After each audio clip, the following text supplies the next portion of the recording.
Okay, so I'm back again, YouTube, with my part 2 of my Visit in Nigeria series. This one is going to be about my visit to Kaduna, which is another city in the northern region of Nigeria.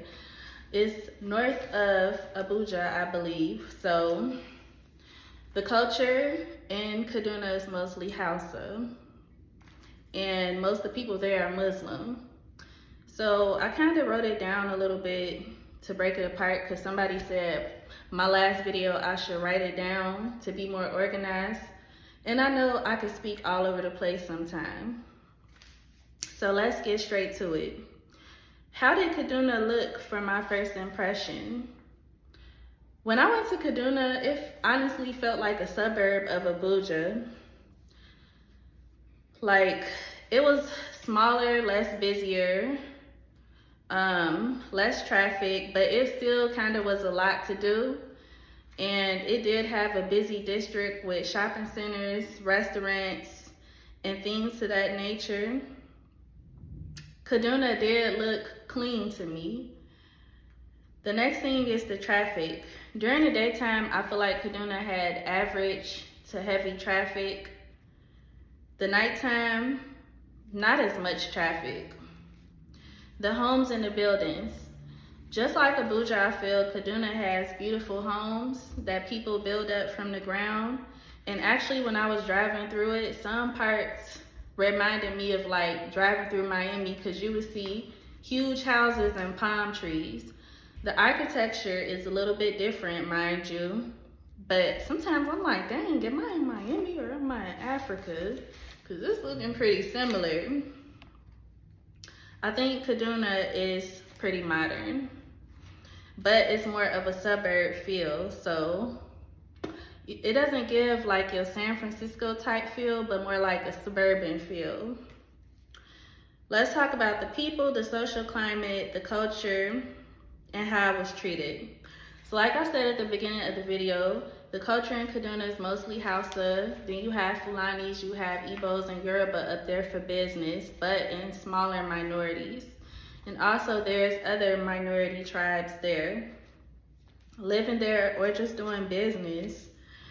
For the culture, Kaduna is more conservative than Abuja, because the further north that you go in Nigeria, the more conservative the culture, because it's Islam.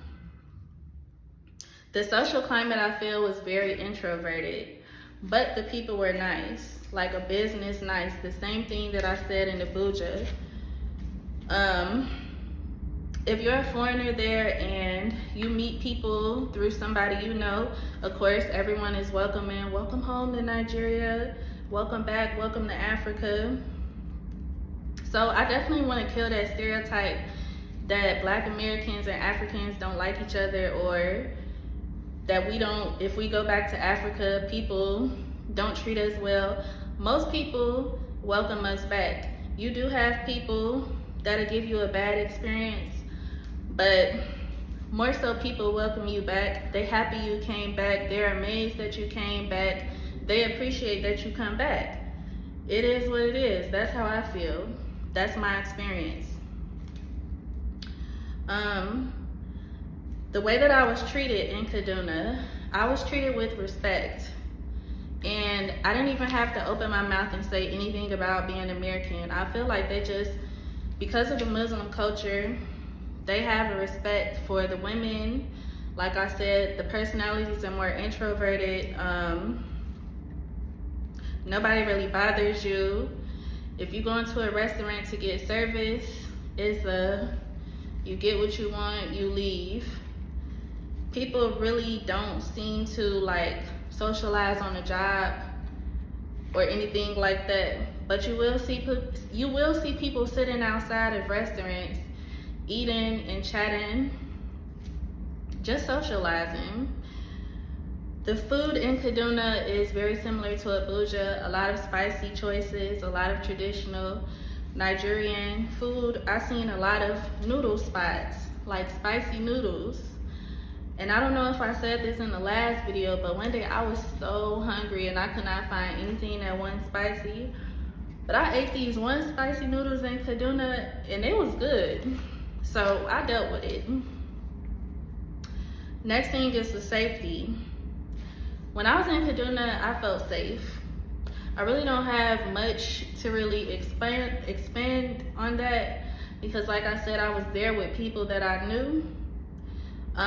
In Nigeria, I would not go outside at night by myself as a woman, even though there are women outside at night. I think they're like business women that close up, or I don't know what people are doing at nighttime, but just because I don't know the language or fully know the culture, I would not be outside at night by myself. And also with the Muslim culture there, with it being more conservative, people do get concerned. Like they'll be concerned about you if you were to be out and about. Now the last thing I want to talk about is when I met the Emir of Kaduna. So once again, this experience was in 2022, so if I speak a little slowly, I'm just trying to remember the experience and clearly explain it.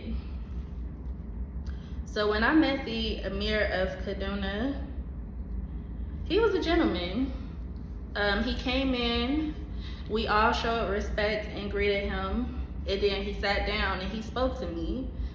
I remember that he asked me what tribe was I from, and the people that I was with explained that I was American, but my ancestry is Fulani, and he immediately understood.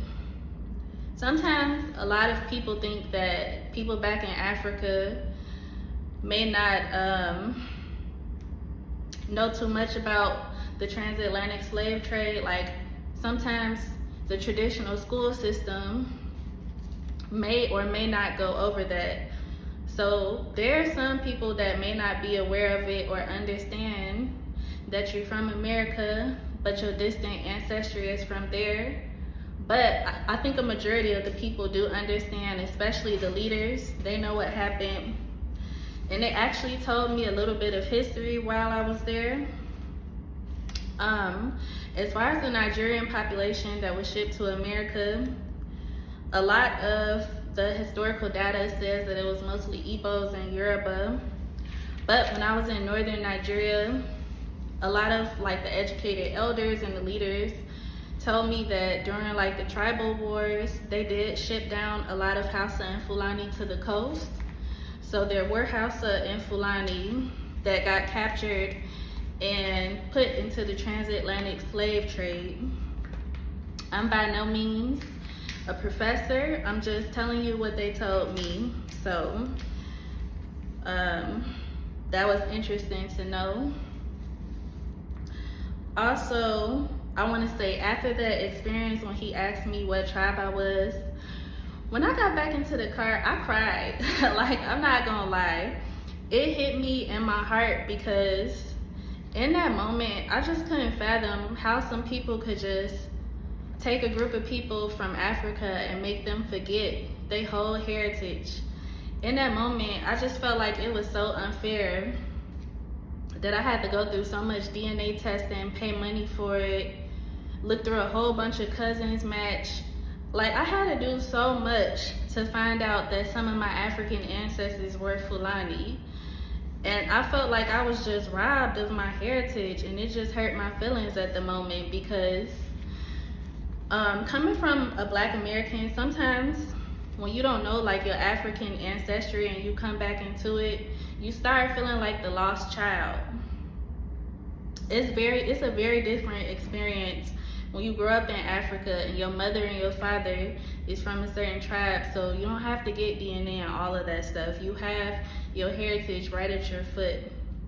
Now, African Americans or Black Americans, whichever one you call us, we do have our own modern day culture that we created in this country as we built it up. So I won't take that away from us because we do have our own culture that we created.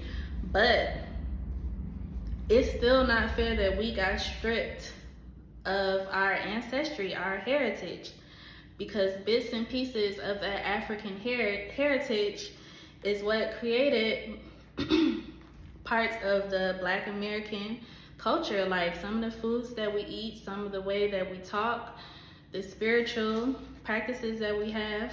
a lot of that comes from Africa.